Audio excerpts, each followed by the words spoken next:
Protesters taking on President Trump in London today. Say it loud, say it clear! Say it loud, say it clear! Donald Trump's not welcome here. That was just a mile away from Trump's press conference with British Prime Minister Theresa May.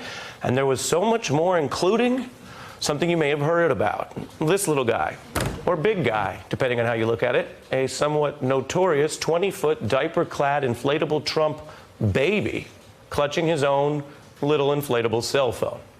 There was also a Game of Thrones reference, a sign reading, "We'd rather have a visit from the Night King," and then outside Buckingham Palace, signs reading, quote, "Trump for prison and the Queen loathes you." Fact check, not publicly true based on their cordial greeting.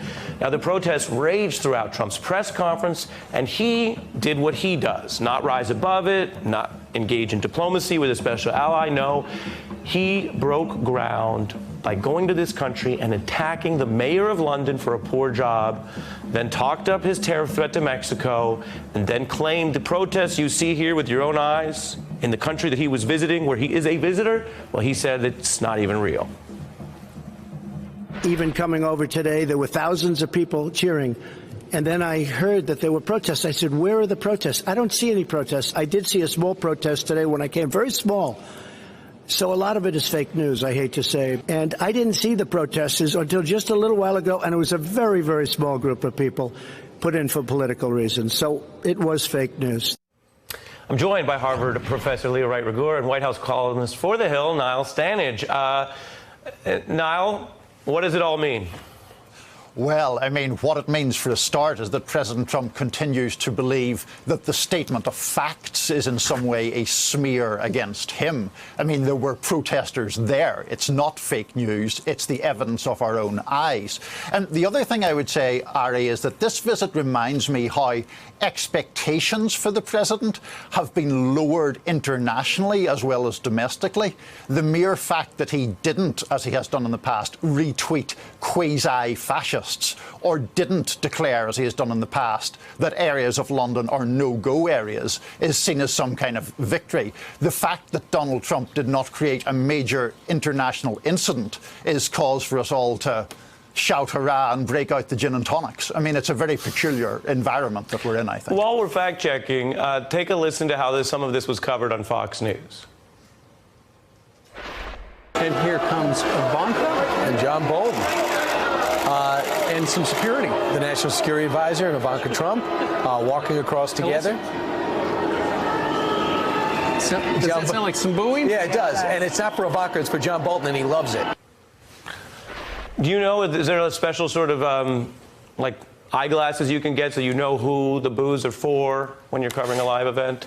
It's a special British form of auditory skill or genius that you can work out. You can mind read the booers and see who they're booing or hear who they're booing. I mean, this sort of thing is absurd, to try to protect the president by engaging in propaganda abroad as well as at home. It's Leah? Yeah, so we know that the Trump administration and the Trump family and Donald Trump have a creative and casual relationship with the truth and with fact, and that's on full display here. So there is an alternative reality happening within this world. With that said, the Brits absolutely know how to troll the president. They know how to get under his skin, and they did it with with style, with spectacle. They took the day off from work. They spent a lot of money and effort and put a lot of creativity into this. We also saw the royal family troll in their own little way. But the other thing to remember, Ari, too, is that protest matters and protest is important. So we saw protests during the 2003, after the announcement about the invasion of Iraq, global protests. We saw protests during Donald Trump's inauguration all over the world, millions of people. And once again, we're seeing on a national stage, on a global stage, that we really are isolating ourselves. The United States is isolating ourselves, and that global powers and people that we've considered allies, people that we have been in coalition with, are rejecting the nation, and that does matter. Yeah, and Leah, I wonder what you think as a professor thinking about the history. Donald Trump's certainly not the first president to delight in certain foreign clashes. both as an attitude and then playing it back home. Of course they dislike me there because I fight for us. So I certainly don't mean to suggest there's anything unique about that proto-nationalism, but when you see the British leader Corbyn going out, breaking tradition today to march with the protesters of a visiting U.S. president, you do start to wonder if that term we used to hear about, soft power, is also eroding under this president in a way where we just don't have our allies in our corner, or do you think that's overstated? Talia. Yeah. So, I mean, we heard this at the beginning of Trump's presidency, where a number of foreign powers, people that we had considered allies, had been engaged in good diplomatic relations with, had said, we can't count on the United States anymore. We have to go it on our own. We have to look to other powers. We have to look towards other alliances. And we also know that Donald Trump and the Trump administration seem to feel very comfortable with authoritarian governments, with, dictatorships, with really questionable, problematic, troubling governments that have really alarming relationships to human rights, to ethics, and that kind of thing. So really what we're seeing is, a realignment. And, like you said, Ari, we've seen presidents before who have had, tense negotiations with other presidents.